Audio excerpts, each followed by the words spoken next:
May sugat. May sugat. Tap ng buhay mo dyan, dear. May sugat ka naman, oh.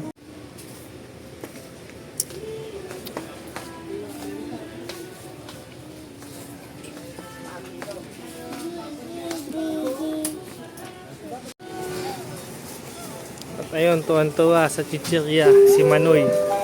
Manay. Puro chichirya. Tuwan-tuwa.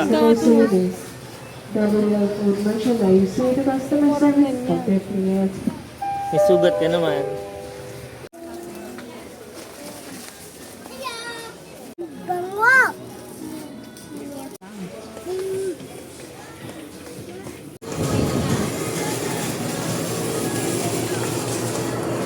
Hi guys, ang dami yung binili.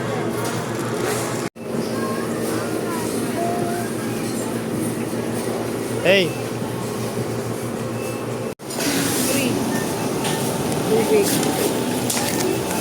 So ayun na nga, ang haba. Tadadan! Asan dyan? Saan? Hey! Nag-request pa kayong bata. Ano ba, no? Dali. Marunong ka niyan, di ba?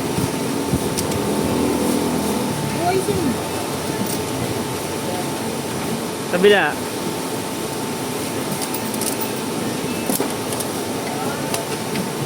Okay na yan? Oh, thank you, Mommy. Okay na yan? Okay na? So ayun, mag-order na tayo. Naka-order na tayo at ayun, magtatanghalian muna kami pagtapos namin mag-shopping, mag-grocery. Ayan yung batang makulit. Ayan, kumakain na kami.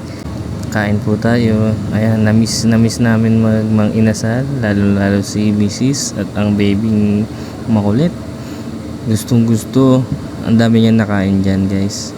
So ayun, gusto niya din yung sabaw, yung chicken. Talagang ganadong-ganado ang bata. Grabe, hindi na talaga ako ganun kalakas kumain. Ang nakain lang ni baby is 2 rice and then ako 4 rice. Sakto lang. Hindi na tulad nung dati na talagang pagka kumain tayo ng mga inasal, only rice talaga. Umaabot tayo ng 6 hanggang 8 kanin. Depende pa sa sandok ni kuya yun. So pag madami yung sandok, syempre mga 6 lang tayo. Pero pag kukunti yung sandok, ayan, panalo. Nasa 8.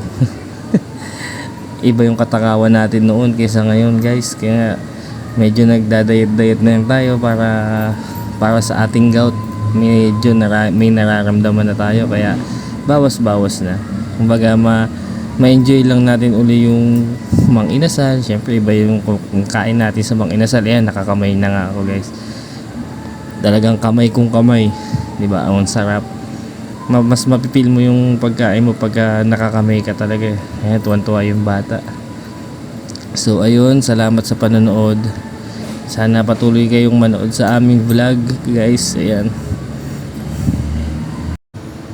pasalamat na lang din ako at may kakaunting blessing na kahit papano nakakakain pa rin kami ng maayos at nakakabili ng mga kailangan namin sa groceries. Salamat pa rin sa Diyos palagi at sana patuloy pa tayong i-bless. Sana kayo rin, sana sa family nyo din. So ayun, salamat sa panonood, guys. Sana huwag kayong magsawang manood at sumuporta sa mga vlog natin, guys. Maraming salamat sa inyo. Thank you. At dadagdagan pa natin itong content natin na mas makabuluhan pa. Thank you, guys.